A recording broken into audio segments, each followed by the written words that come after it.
Hi guys, this is Dan again from Magic Pachinko Restorations with another short video of a vintage pachinko machine. This is a special electric machine, so pay attention. Really cool machine. If you enjoy these videos, please click on the subscribe button below.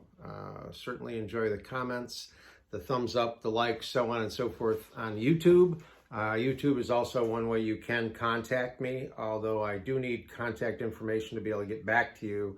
So the best thing to do is go right to the website, magicpachinkorestorations.com, go to the contact page and leave me your contact information, both email and preferably a phone call. I enjoy talking to people, so I will call you right back as soon as I get the notification that I've got someone interested in getting some information.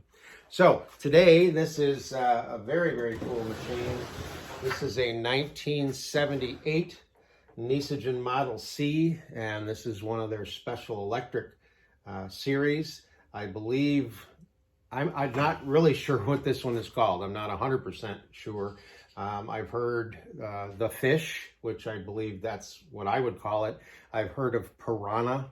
I don't think these are piranhas in here, so maybe it's Piranha, I'm not sure. This was a full restoration with a new play field.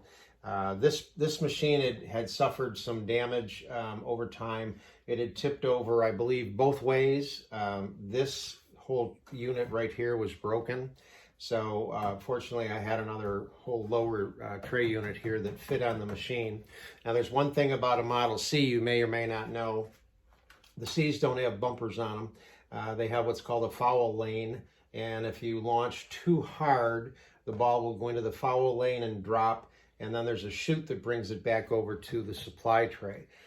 Because this is not an official, if you will, Model C front tray. The mechanism in here for returning the ball over here is not there. So I've set the launch system a little bit light so that you typically won't launch a ball so hard that it'll go in here. If it does, what happens is the ball just drops straight down and drops right onto the launch ramp, which will just put two balls on the launch ramp. So occasionally you may launch and all of a sudden two balls will come out of the chute. So no big deal. I just didn't want to try to modify it on my own and get it all messed up. On the back,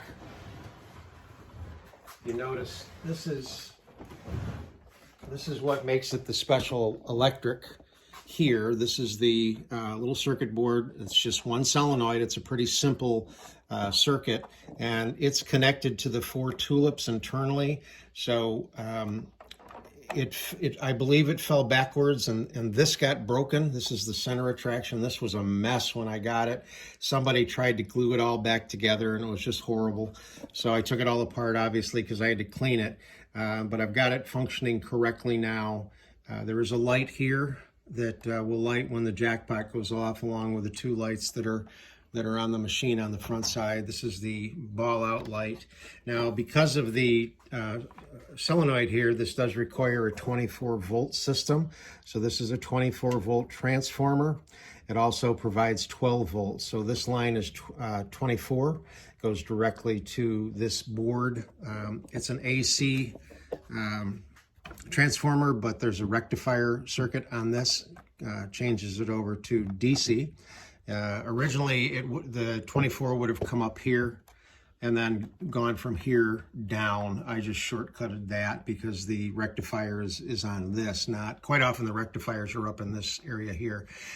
This is the 12-volt power for the lights, and then this is the little light that comes down and lights up here. This is the ball out switch here, and then the jackpot light is up under here. So this is the Model C. Balls go in here, run down into the turnaround, and then they come down into, this is the jackpot chamber. It's very similar to a Model A. Very good design, I think. And inside there are two brass fingers in here that determine how many balls will load into the jackpot chamber. This is a 13 machine. There's a 13 on the front, so this pays out 13 balls when you get the win. So got it all cleaned up. All the wood is taken care of. It's a really nice machine. It works well. It pays well. So you'll see once we get it turned around and loaded up. So when you go to load this machine, you have to be careful of one thing. Right here is the, actually this should be like that. Right here is the ball dump switch from the outside. And when you do when there's balls in there, you do a ball dump. When you push down on this, it lets this white piece of plastic here swing out of the way. So I'm talking about this white piece of plastic right here. That'll swing out of the way and let the balls go down the dump chute and out of the machine. So you need to make sure that this is locked by this piece so it doesn't swing out of the way. It's locked now. So now it'll force the balls to go around and into the jackpot. So just be aware of that when you load it.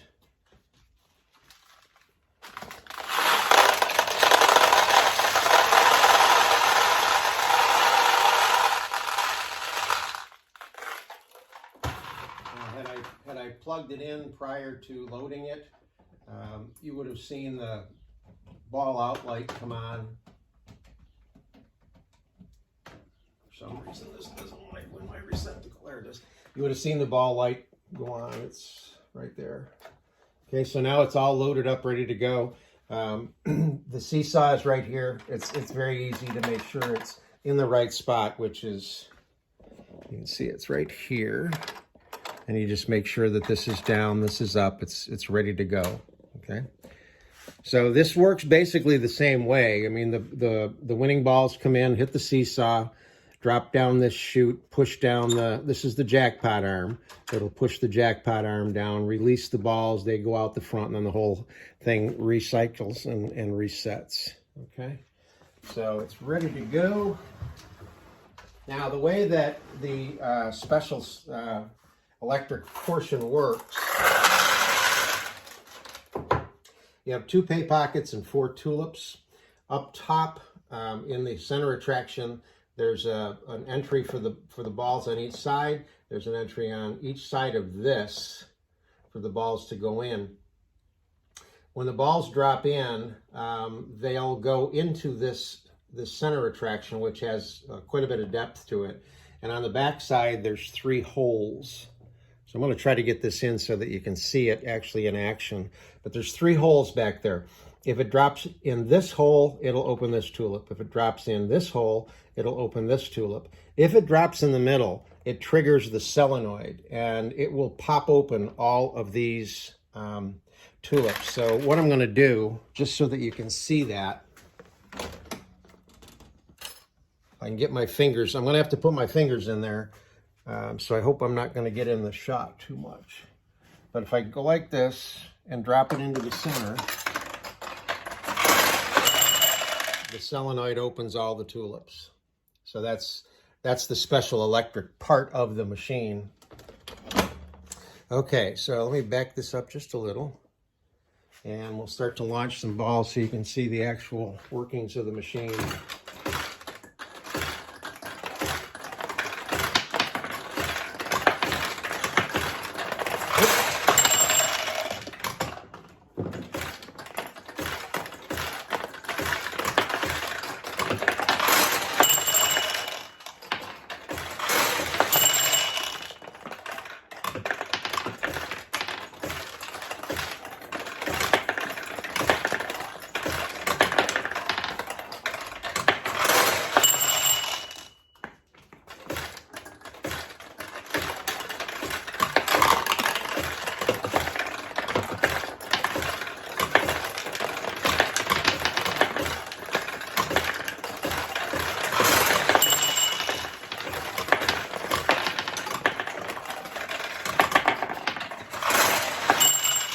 So that last win went in here. It wiggled his bait. It dropped onto the 2 fish that are spring-loaded, and then ultimately went and opened the tulips here. Now, this machine does tend to pay off a lot. So my suggestion is at least 500 pachinko balls, if not more, or you'll just be constantly taking them from the front to the back. So this is the 1978 Nishijin Special Electric Fish. Hope you like it.